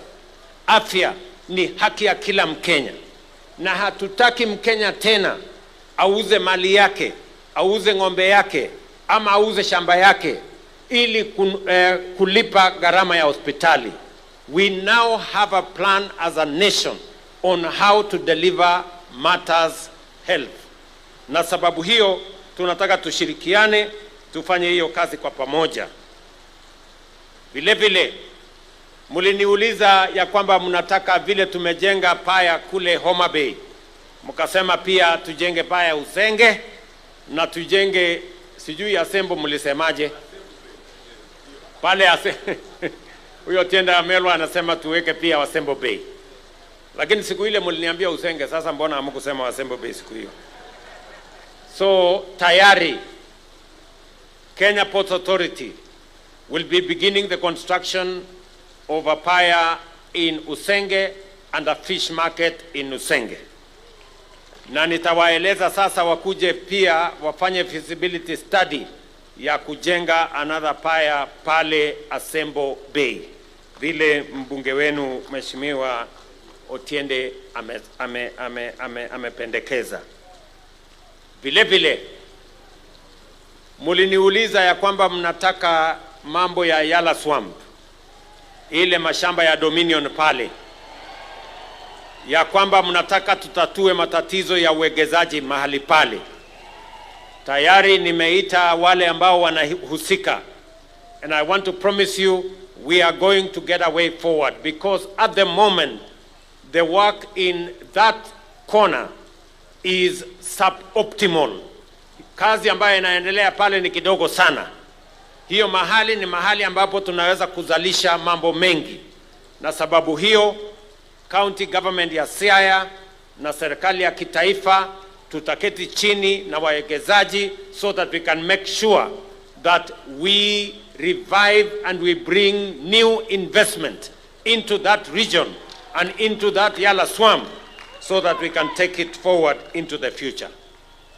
Watu wa Siaya, mimi nimefurahi sana kufika hapa. Yale mambo yote nimewaeleza ni kwa sababu tunataka tushirikiane na tutembee kwa pamoja. Lakini hiyo kazi yote haiwezi kufanyika kama hatutafuata yale askofu wetu alituambia.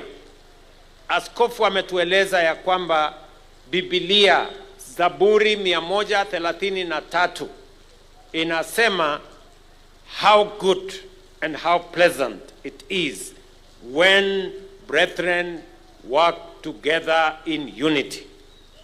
Na ndio sababu mimi na Mheshimiwa Raila Amolo Odinga tulikubaliana ya kwamba tuunganishe taifa letu la Kenya. Hata kama pale nyuma tulikuwa tunashindana, lakini tumesema wacha tuwache mambo ya kushindana kando, tuunganishe taifa hili letu la Kenya, maendeleo ipatikane, tubadilishe Kenya, ndio Kenya iwe ni nchi ya amani na Kenya iweze kupiga hatua ya kwenda mbele. Na mimi nasimama hapa Siaya kurudia kusema na mshukuru Baba Raila Amolo Odinga kwa kuniunga mkono na kunisaidia tutengeneze serikali ya broad based ambayo inaleta Wakenya wote pamoja, ndio tusukulike na mambo ya maendeleo, tuunganishe Wakenya, ndio Kenya iwe ni nchi ambayo sisi zote tutajivunia. Watu wa Siaya, jameni, mnasema tuungane ama tutengane? Mnasema tushirikiane pamoja? Wale wanasema tuungane nione kwa mkono, wale wanasema tuungane. Tunaelewana? And let me say this. Good people, the people of Siaya, as I talk to you and as I talk to the people of Kenya, we are citizens of a great nation called Kenya. And this nation, it is our responsibility. It is up to us to change the destiny of this nation. What we have done to bring together people to assemble a broad-based government is because it is necessary for the unity of this nation so that we can prosecute the most important agenda of development and transformation of Kenya when we are united and when we are focused in the same area together. Na ndio mimi nataka niwaulize viongozi wenzangu, what stands between the greatness of this nation and the present, between the future of a transformed Kenya and the now, is focused, patriotic, courageous leadership. That is what is expected of us. Na wauliza MCS, wabunge, magavana, na sisi wote, as leaders, we have the privilege to be leaders in this nation. We must know that the destiny of this nation is going to be dictated by what we do, the plan we execute, the passion we put into our work, and the commitment and the accountability that accompanies what we do. Na ndio mimi nawauliza jameni, Kenya hii, there is no shortage of resources. There is no shortage of plans. What stands between Kenya and its greatness is bold, courageous, focused, patriotic leadership, as we have been told by the bishop here. And that is why we must stand together. That is why we must stay focused. And I am confident, mimi nataka niwaeleze watu wa Siaya, as I talk to the people of Kenya, I am confident about the future of this nation. Vile watu wa Korea walibadilisha nchi yao in 30 years. Vile watu wa China walibadilisha nchi yao. Vile watu wa Singapore. Singapore was at the same level as Kenya 60 years ago. Today they are in the first world. We are still struggling in the third world. Let me tell you, good people, we can change this Kenya in the next 30 years. In our lifetime, we can make this country go to the first world. And I am very confident that we have the ability, we have the resources, we have the capability and the human resource to do it. What we must do is to stand together. Look at what we have done. Wacha mimi niwaulize. Look at what we have done. In 3 years, we have doubled our savings at the National Social Security Fund. We had 320 billion, now we have 640 billion. What is going to happen in 5 years? What's going to happen in 10 years? What's going to happen in 20 years? We will not be borrowing money from outside, we will be borrowing our own money because we will have enough savings. Look at what we have done in agriculture. We have cut down the importation of sugar by 70%. We have cut down the importation of maize by 70% because we have invested resources in production. Look at what we have done in education. Our struggling universities, today, they are on sound footing. We have hired so many teachers. We have transformed our education. Look at what has happened. Today, we are building 160,000 houses across Kenya, including 8,000 in Siaya County. Look at what is going to happen. What is going to happen in 5 years? Look at what is going to happen in 10 years. This country, good people, if we stand together, if we are focused, if we are patriotic, if we are accountable, this Kenya is going to change in our lifetime. And I am persuaded, and I am committed, and I believe that working together, we can change Kenya. Watu wa Siaya jameni, mnasema tushirikiane tubadilishe Kenya ama mnasemaje watu wa Siaya? Mnasema tushirikiane? Yes, we can change this nation in our lifetime.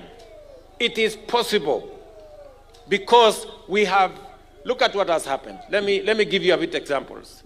We have raised 300 billion shillings, not through any other, from our own resources for our roads. We are undertaking projects of 500 billion on housing, on markets, on hostels. Money we have not borrowed from anybody. Money we have raised from our own resources. Look at what we are doing in health.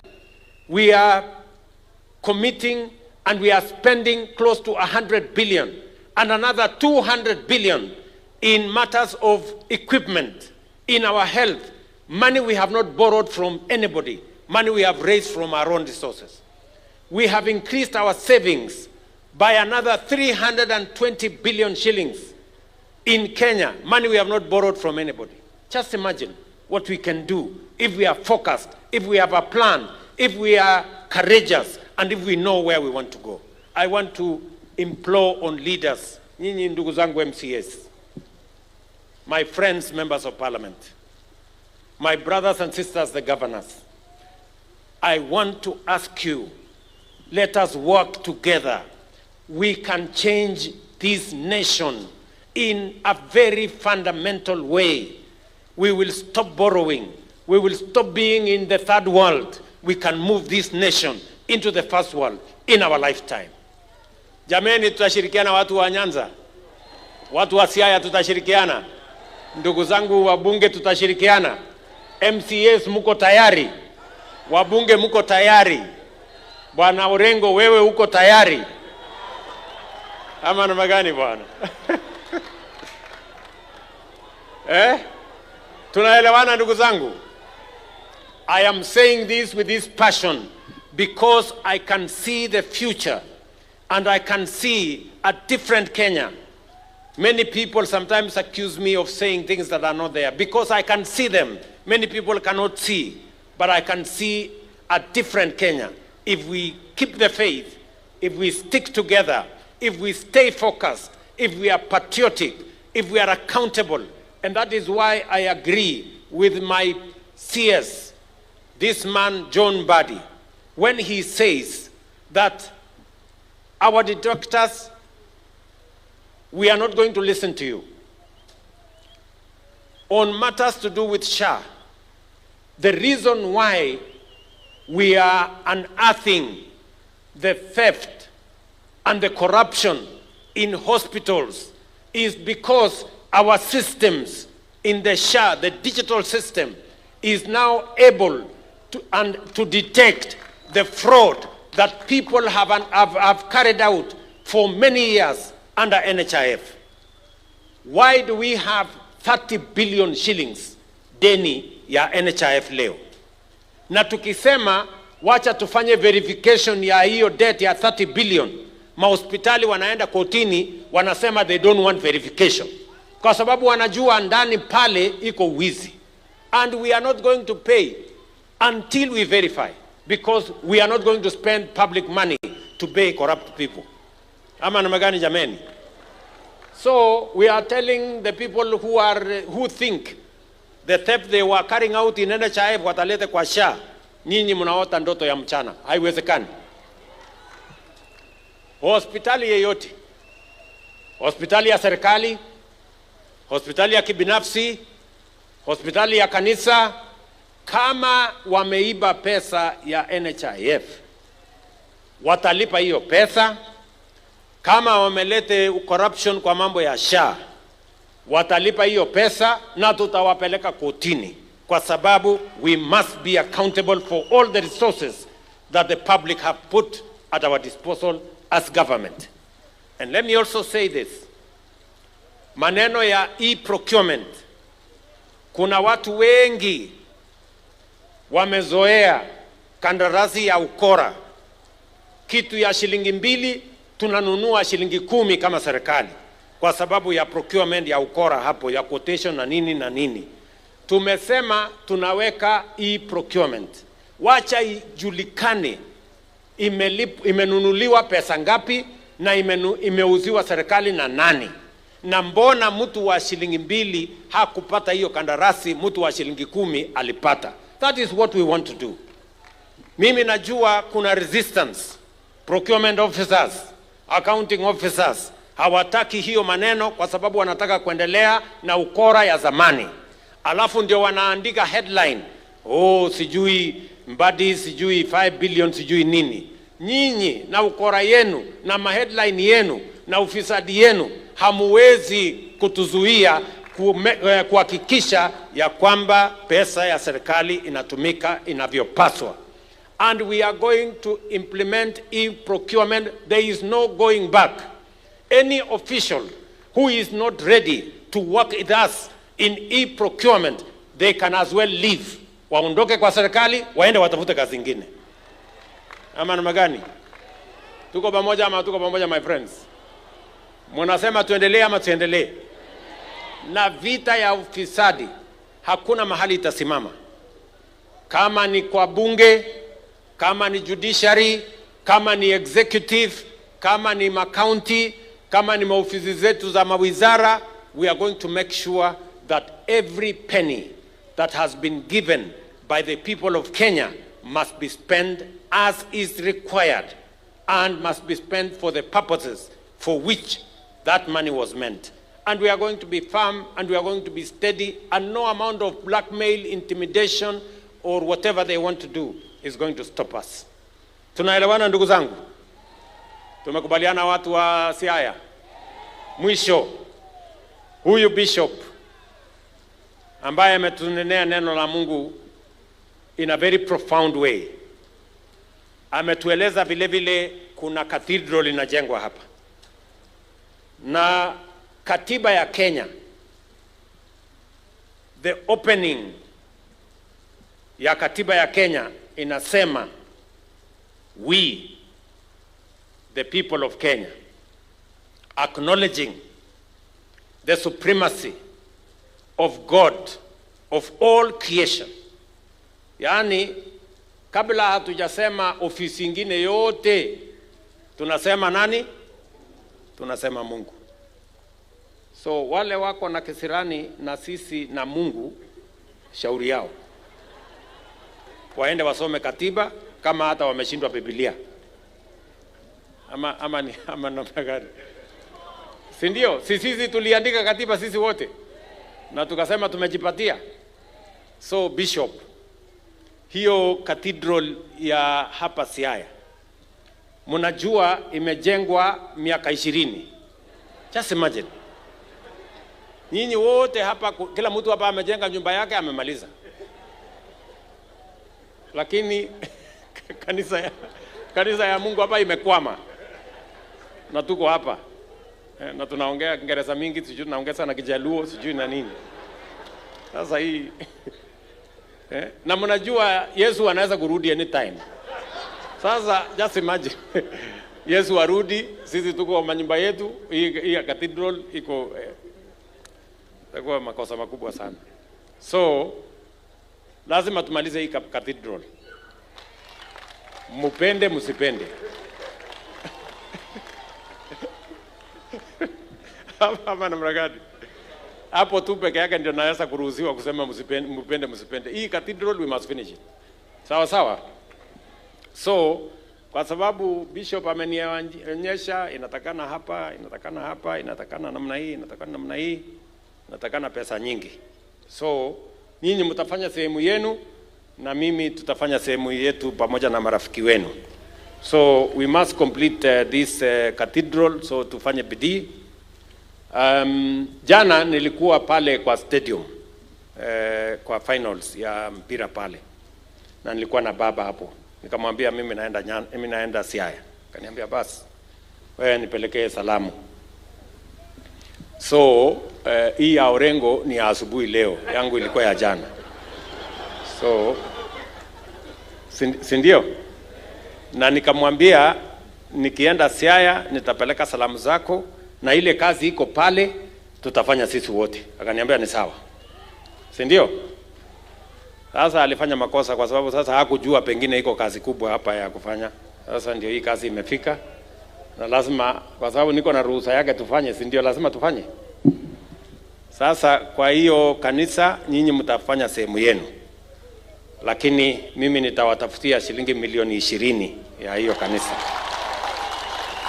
Na kwa sababu baba alinituma na nasikia yeye ni Muanglikana. Ama yeye ni wa kanisa gani? Mimi nauliza bishop, unajua baba ni wa kanisa gani? O Anglican. Nilikuwa nafikiri ni wa Lejo Maria.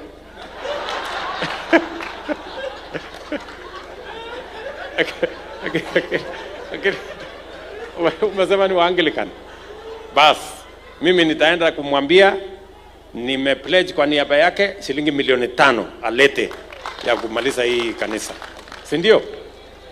Alafu nyinyi sasa kina Opio na James na nini mkuje malize ile ingine. So tutashirikiana namna hiyo. Kwa hivyo ndugu zangu watu wa Siaya, mimi sitaki kusema kuzidi hapo. Mimi nimefurahi sana kufika hapa na mjue ya kwamba tukienda mbele tunatembea tukiwa pamoja. Na Mungu atatujalia so that we can take this nation to the next level. Thank you very much. Mimi nasema asante sana. Nyasaye okwedhu. Sawa sawa.